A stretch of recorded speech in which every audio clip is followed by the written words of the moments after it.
Est-ce que vous l'avez déjà utilisé en tirage? Longtemps. Oui. D'accord. Donc vous avez déjà vu un livre de Yi-King, vous savez, vous connaissez un peu les langages, le gros livre, les livres jaunes ou rouges ou les jaunes, Richard Wilhelm, les classiques. D'accord. Alors moi, je vais vous expliquer, c'est lui qui m'a amené vers les Yi-King, c'était Claude Pipiton. Je ne sais pas si vous avez entendu parler de lui. Et aujourd'hui, donc, c'est vraiment ce que je fais principalement avec les yogas. Et je propose des formations aussi.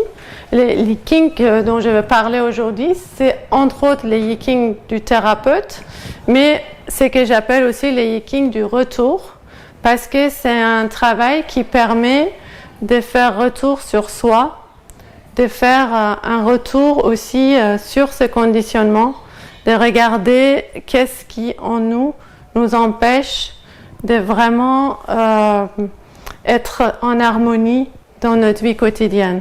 Donc c'est une boussole de vie, si vous voulez, qui, selon la date de naissance, donc la date d'entrée dans la roue de la vie, nous indique une orientation pour la vie en fait. Donc si vous voulez, je vous explique un peu d'où vient tout ça, pour que ça ne soit pas totalement étrange. Peut-être que vous savez déjà, est-ce que vous connaissez un peu l'historique du Yi-King ou... Non. Pas du tout, pas du tout. Très bien. Donc en fait, c'est un outil. Au départ, c'était pas un outil. Au départ, c'était complètement lié au chamanisme. Il y a plus de 5000 ans. On dit 5000 ans même avant notre ère, probablement 7000 ans. On ne sait pas, c'est sans âge. C'est que plus tard que c'est devenu un texte écrit. Et en fait, c'est vraiment une tradition orale avant. C'est basé sur les plus anciens textes de la Chine. C'est peut-être en même temps que les Védas en Inde, donc c'est vraiment très très ancien. Et au départ, dans toutes les cultures un peu du monde, il y avait des medicine man, des chamans, des personnes à qui on s'adressait pour poser des questions. Et en Chine, en fait, pour communiquer avec l'invisible, on parlait des ancêtres. Pour les différentes tribus, on posait des questions aux chamans et on faisait malheureusement des sacrifices d'animaux.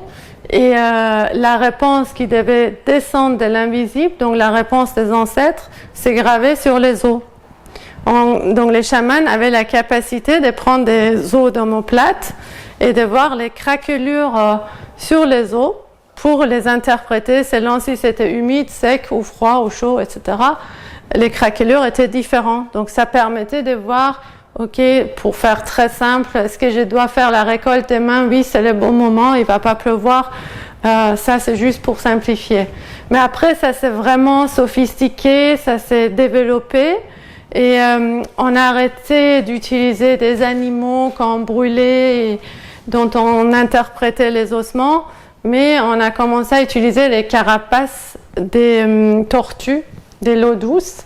Et en fait, c'est pourquoi? Parce que déjà symboliquement, la carapace est liée au ciel et à la terre. Et dans la pensée chinoise, l'homme se trouve entre le ciel et la terre et est influencé par tout ce qui se passe entre le ciel et la terre. Et donc, les symboliques déjà de la carapace des tortues étaient importantes. Et on utilisait donc, ils avaient toute la même taille, la même forme, les mêmes dessins. Donc, c'est devenu carrément systématique. Ils ont utilisé des petites parties métalliques chaudes pour brûler certains endroits codifiés des carapaces. Et ensuite, on interprétait cette partie qui s'est dessinée sur la carapace. Donc, on posait une question avant, bien sûr, c'est pour prendre une décision. Et on pouvait interpréter la craquelure. Et à côté, on faisait un dessin pour dire, ça veut dire soleil, lune, récolte, chasse, etc. Et c'est comme ça qu'on a commencé en fait à faire, ce sont les premiers dessins préhistoriques de l'époque qui sont aujourd'hui la base de l'écriture chinoise. Donc ça c'est incroyable parce qu'encore aujourd'hui, dans la langue chinoise, dans l'écriture kanji, qui est aussi utilisée en japonais, il y a des dessins d'il y a 5000 ans sur les carapaces des tortues. Donc pour commencer à écrire, et pourquoi c'est devenu pour les Chinois et les personnes vivant en Asie des dessins et pas de l'alphabet comme nous on l'utilise, c'est lié au chamanisme. Donc on a donc dessiné tout ça, on mit toujours l'interprétation à côté et donc avec ça on prenait sa décision. On disait ok, il faut partir en guerre ou il faut se retirer ou bien aller à la chasse des mains ou puis plutôt rien faire. Donc c'est en fait demander à la vie quelque part, quelle est la bonne décision à prendre selon la situation actuelle. Donc, ce n'est pas véritablement de la divination, c'est plutôt un travail chamanique qui existait un peu partout. Après, d'autres cultures utilisaient autre chose, des morceaux d'os ou des cailloux ou d'autres façons d'interpréter une réponse. Et donc, eux, ils ont vraiment fait ça pendant longtemps. Et vu qu'ils ont tout noté, ça s'est archivé. Donc aujourd'hui, les archéologues ont trouvé des archives souterraines de plus de 400 000 carapaces de tortues avec des dessins, des questions-réponses à travers des siècles et des siècles. Donc c'est ça la force quelque part chinoise, d'avoir toujours tout noté, tout archivé, tout rangé. Et en fait, ils ont fait ça tellement qu'à un moment donné, il n'y avait plus de tortues. Ils ont tué malheureusement tous les tortues qui existaient. Ils n'en restaient plus. Et en fait, c'est lentement l'époque taoïste qui commence. Et à cette époque-là, on s'est dit, on arrête d'utiliser des tortues. On cherche une autre méthode pour questionner la vie. Et vu qu'il y a eu plein de carapaces déjà présentes avec des réponses à travers plein de siècles, on avait déjà une collection de réponses. Donc on a eu déjà plein d'archétypes de réponses présentes. On n'était plus obligé de forcément aller encore tuer une tortue et encore une pour avoir une réponse. On en avait déjà plein. Donc on a trouvé une méthode pour questionner autrement la vie. Et la réponse était dans les carapaces qui étaient déjà présentes. On utilisait des baguettes d'Aquilée. Je ne sais pas si vous avez entendu parler de cette méthode. C'est une méthode très complexe, mais qu'on peut apprendre. Hein. C'est faisable. Donc encore aujourd'hui, on peut le faire. Donc c'est une méthode pour constituer une réponse. La réponse à partir des pictogrammes n'était plus nécessaire, même si on prenait recours aux pictogrammes qui existaient. On dit pictogrammes à ces petits dessins qui sont sur les carapaces des tortues. On peut les appeler, aujourd'hui on dit sinogrammes ou idéogrammes d'écriture chinoise. Pour les signes, on dit souvent sinogramme ou idéogramme. Mais pour ces images préhistoriques, on dit encore pictogrammes parce on peut encore mieux reconnaître les animaux, les plantes, les tiges, etc. Ensuite, ils se sont comprimés et devenus plus carrés et c'est devenu les sinogrammes d'aujourd'hui. Pour questionner la vie, on utilise donc des tiges d'Aquilée millefeuille et on fait une méthode spécifique pour constituer en fait des traits. Donc la méthode change, c'est ce que vous voyez un peu ici. Là, dans la roue, vous voyez une roue qui est constituée des anciens pictogrammes, comme on les a dessinés sur les carapaces des tortues. Vous voyez, il y a un peu de tout. Hein. Ça, c'est une bouche sur pattes, ça c'est des chaussures, ça, c'est une rivière entre deux plantes. Je ne sais pas si vous voyez de là où vous êtes, ça, c'est le symbole du ciel, c'est le symbole d'un nuage chargé de pluie. Tout ça, ça raconte une histoire.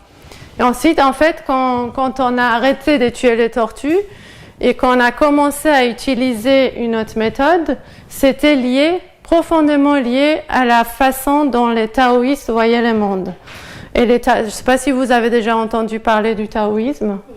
Oui. Donc, c'est vraiment aujourd'hui une des modes de pensée spirituelle de la Chine qui est aussi reliée en partie plus tard au bouddhisme et plus tard encore au confucianisme.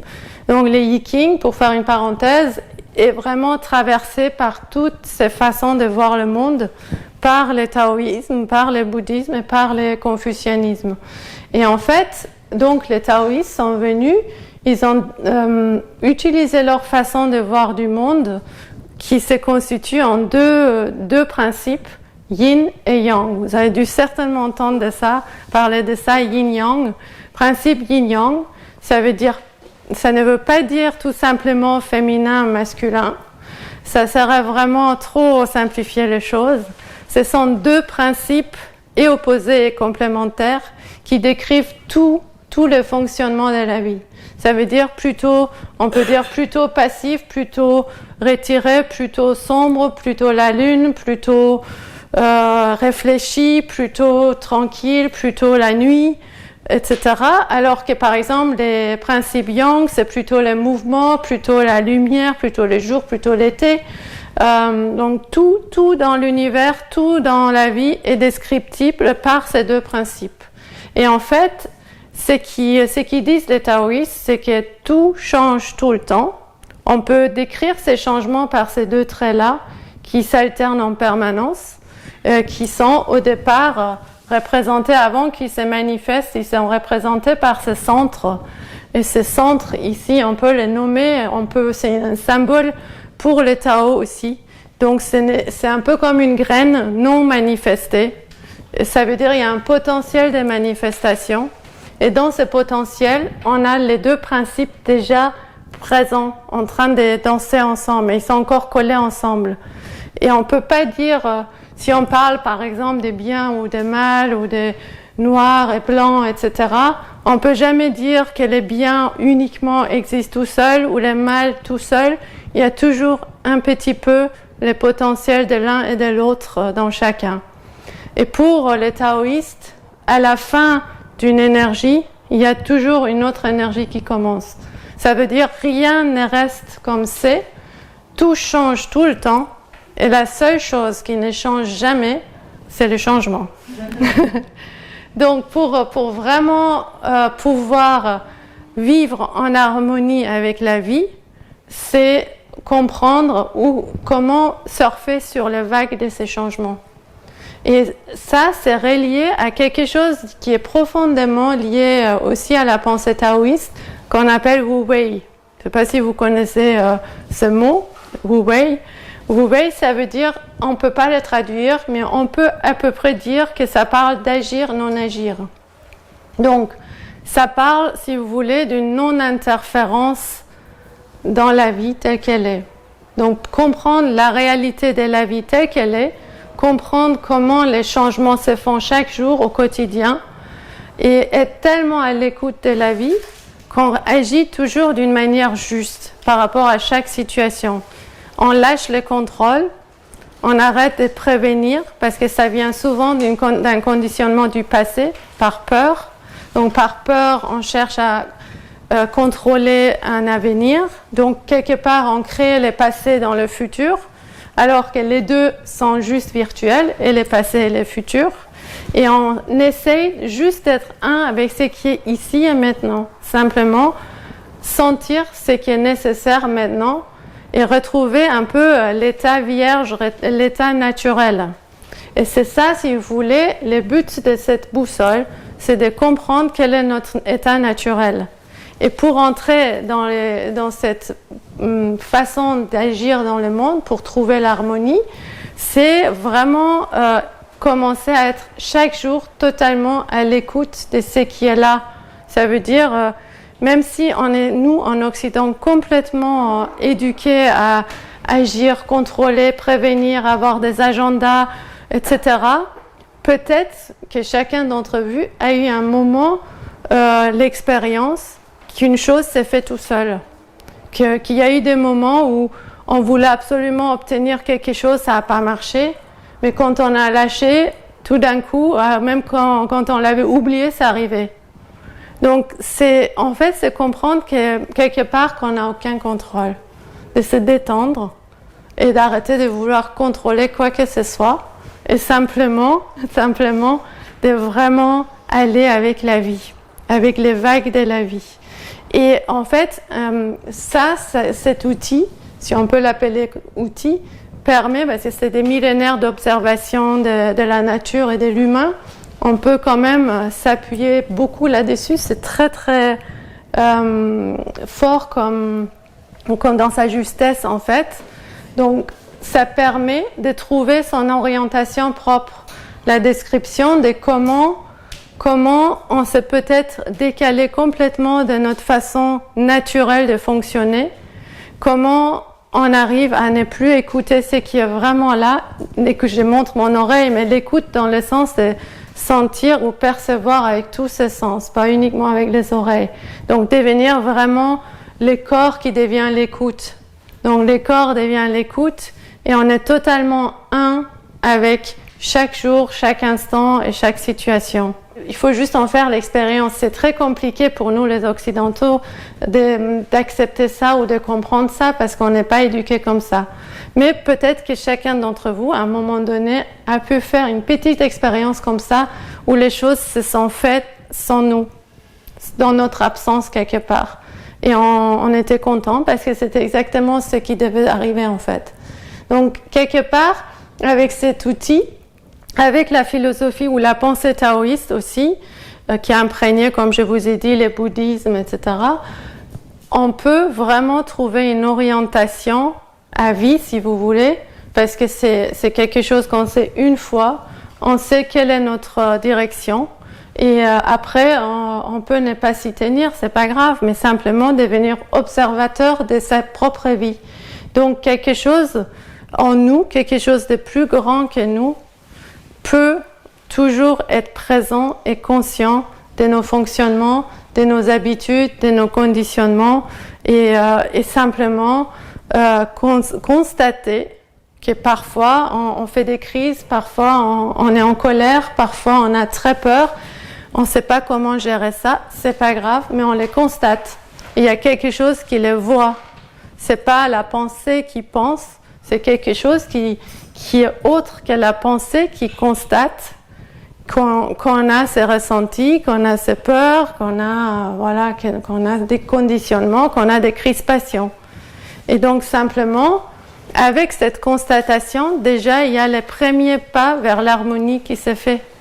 Parce que quelque chose autre que notre crispation se rencontre de ce qui nous empêche d'être bien, d'être tranquille, tout simplement trouver la tranquillité, la paix dans la vie.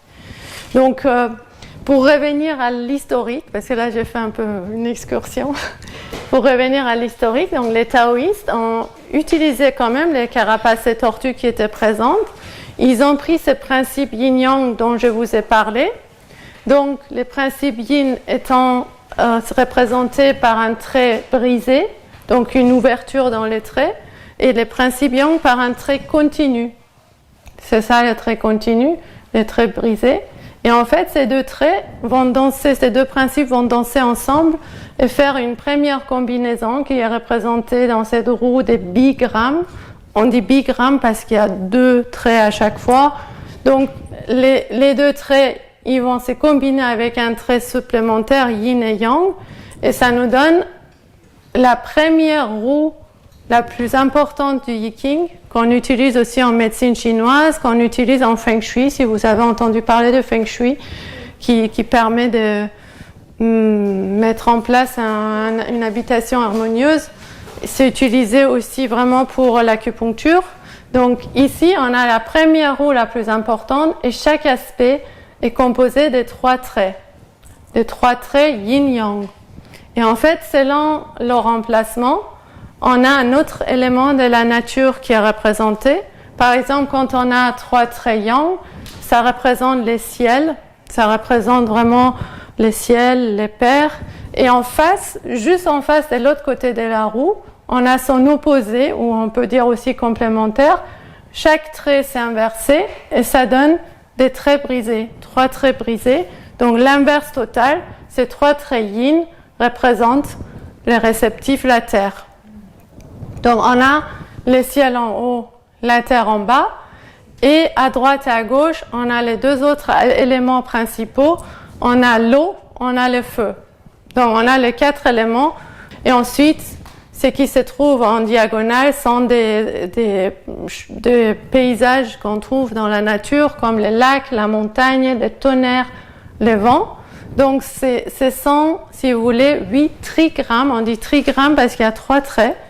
Et donc ce sont 8 aspects de ce centre qui se sont manifestés et qui représentent vraiment une certaine énergie, un certain fonctionnement et un certain paysage aussi. Et donc ces huit, d'ailleurs, j'ai oublié de dire, ils sont liés dans la médecine chinoise à des glandes hormonales. Donc ça veut dire, par exemple, la terre, elle est liée à l'hypothalamus, le ciel est lié au pancréas, etc. Donc chaque trigramme est lié à une glande hormonale. Donc, ce qui montre aussi, après par rapport au fonctionnement humain, selon votre date de naissance, quand vous êtes né dans une tranche et que vous êtes proche de ce fonctionnement, si vous n'êtes pas bien, ce sont ces glandes-là qui sont souvent mises en épreuve. Ensuite, ces 8 trigrammes vont donc à nouveau danser ensemble, se combiner, se développer, et ça donne la grande roue du Yi-King, qui est la roue des 64 hexagrammes. Donc 64 combinaisons des 2 trigrammes. À chaque fois, un trigramme s'est combiné à un autre trigramme et ça a donné ces 64 éléments qui constituent exactement, qui sont équivalents aux anciens pictogrammes chamaniques qui étaient sur les carapaces de tortues. Donc c'est ça qui en fait, que les taoïstes ont fait. Ils ont développé cette méthode où avec les tirages, on peut dire tirage, avec les tiges végétales, ils ont donc pu dessiner trait par trait, constituer un hexagramme, donc dire ok, j'ai tiré ça, ça donne un trait yang, un trait yin, un trait yang, etc. Et ils ont constitué un hexagramme et la lecture de l'hexagramme nous fait voir, ah, ça correspond à ce pictogramme-là. Donc c'est comme ça qu'ils ont développé les Yi-King comme on les connaît aujourd'hui. 64 archétypes des fonctionnements, des descriptions humaines, des descriptions de la psychologie humaine, etc. Donc 64 archétypes et 64 aspects du même. Ce qui veut dire que quand vous comprenez votre hexagramme de naissance, j'ai dit naissance parce qu'on entre tous à un moment donné dans la roue de la vie. On entre et on porte une énergie. C'est comme si, on avait parlé du tirage, donc c'est comme si la vie avait tiré avec nous, avec notre naissance. Donc on entre dans la vie et on est entré, par exemple, dans le réceptif ou on est entré dans autre chose, dans l'innocence. Et donc on porte cette énergie, on porte son opposé, on porte tout ce qui va avec. On a tous en réalité une boussole, bonjour, une boussole qui décrit comment on pourrait véritablement nous orienter dans la vie pour justement être en harmonie avec tous ces changements qui nous appellent, qui reviennent et s'en vont régulièrement. Donc il y a justement 2 façons d'utiliser les Yi-King, où c'est nous-mêmes comme tirage. Donc notre date de naissance nous permet de vraiment comprendre notre boussole de vie. Chacun a sa propre boussole de vie, même si les 64 hexagrammes nous concernent tous, parce que ce sont des archétypes qui nous concernent tous, et parce que ce sont vraiment 64 aspects du même. Et en fait, quand on comprend son propre hexagramme, quand on se reconnaît quelque part, quand on fait retour sur soi, quand on se reconnaît, à ce moment-là, on peut, avec le temps, avec l'observation de soi et de ce fonctionnement, comprendre comment naturellement s'aligner à son état naturel de plus en plus. Et à ce moment-là, il peut y avoir la possibilité qu'il y ait une harmonie s'installe, qu'il y ait une tranquillité s'installe. Et quand la tranquillité s'installe, et quand on n'est plus en train de partir dans tous les sens, agité, à nous énerver sur toutes sortes de choses, on peut peut-être laisser la place à quelque chose de plus grand que nous-mêmes. Quelque part, c'est ça, si vous voulez, l'orientation que les Yi-King nous proposent. Donc en réalité, ce qu'on appelle la divination, s'est développé à l'époque un peu bouddhiste et plus tard, quand les Yi-King s'est un petit peu perdu, disparu et devenu un outil du marché en fait. Donc, pour résumer, il y a donc 2 façons d'utiliser les Yi-King, ou bien la façon très classique, c'est de faire des tirages. C'est en fait apprendre à écouter son intuition. C'est un outil extérieur à nous qui devient intérieur à nous. Donc on fait un tirage, on pose une question très consciente sur une situation donnée. C'est pas pour jouer, c'est pas tirer une carte, etc. C'est vraiment un moment où on se pose, on est tranquille, on a une question véritable, profonde à poser. On pose cette question. C'est comme si c'était un maître qui allait nous répondre. Et il y a 64 archétypes de réponses qui sont possibles. Et à ce moment-là, en fait, vous posez tranquillement votre question. Les consultants vous font le tirage. Si c'est bien fait, c'est avec les tiges végétales de l'époque taoïste. Et donc, vous constituez la réponse. Ça prend son temps. Et il y a une réponse qui vient du I Ching. Et on peut, après, avec les consultants, en parler et voir qu'en fait, la question vient de quelque chose de beaucoup plus grand que nous, parce qu'en fait, la réponse est déjà dans la question que la personne a posée. Donc, en fait, la personne se rend compte que le niveau de la question dans laquelle elle a été posée, la réponse va élever le niveau. Parce qu'elle ne va pas dire « Ok, oui, non, tu peux faire ci, tu peux faire ça, tu devrais demain aller ici ou là ». Ce n'est pas du tout ça la réponse de I Ching. La réponse, c'est on évalue, on apprend à vraiment regarder la situation. Et le I Ching donne une orientation pour bien regarder quel est mon ressenti par rapport à cette situation, quelles sont les potentialités de cette situation. Ça nous amène, la réponse nous amène à nous connecter à notre propre intuition, à voir la réponse en nous-mêmes. Ça, c'est cette façon d'utiliser le I Ching en tant que tirage. Après, le I Ching que j'utilise en tant que boussole, c'est lié aux dates de naissance. Donc, selon la date de naissance de la personne, on regarde le moment d'entrée dans la boussole. Et chaque personne porte 5 hexagrammes dans sa boussole. Et on regarde en quoi c'est son énergie propre. Qu'est-ce qui se trouve en face, par exemple? Ce qui se trouve en face, c'est souvent quelque chose qu'on fuit, qu'on ne regarde pas, qui nous fait mal, ou qui est lié à un blocage dans l'enfance. Et à ce moment-là, on se rend compte, selon la description de l'énergie en face, qu'on est tout le temps en train de fuir quelque chose, ou on répète un schéma en permanence, tout le temps le même schéma. Et en regardant cette boussole, on peut comprendre c'est quoi ce schéma que je répète tout le temps et pourquoi je le répète, quand est-ce que ça a commencé et comment je peux me rendre compte de ça et comment je peux l'observer dans la vie quotidienne et comment je peux faire en sorte de devenir de plus en plus conscient de ces problématiques. On ne cherche pas à éliminer quelque chose, à se débarrasser ou étouffer quelque chose, on cherche à voir. Et on regarde avec un regard conscient. Et ça suffit déjà de s'observer tout simplement. Donc ensuite, il y a à droite et à gauche des hexagrammes aussi qui sont des aides pour mieux comprendre. Il y a au centre aussi un hexagramme qui est en fait le moyeu de la roue qui permet, en la réalisant, que tout se tourne beaucoup plus harmonieusement dans la vie. Donc ça, c'est une description très brève. Mais ça, c'est le I Ching en tant que I Ching et thérapeutique et I Ching de conscience de soi. De comprendre comment on fonctionne, comment on s'auto-bloque, comment on s'empêche d'être en harmonie avec la vie. Les deux sont valables, les deux peuvent se complémenter. Le I Ching de tirage classique et le I Ching du retour au I Ching thérapeutique. Voilà pour résumer. Bien sûr, c'est le moment des questions.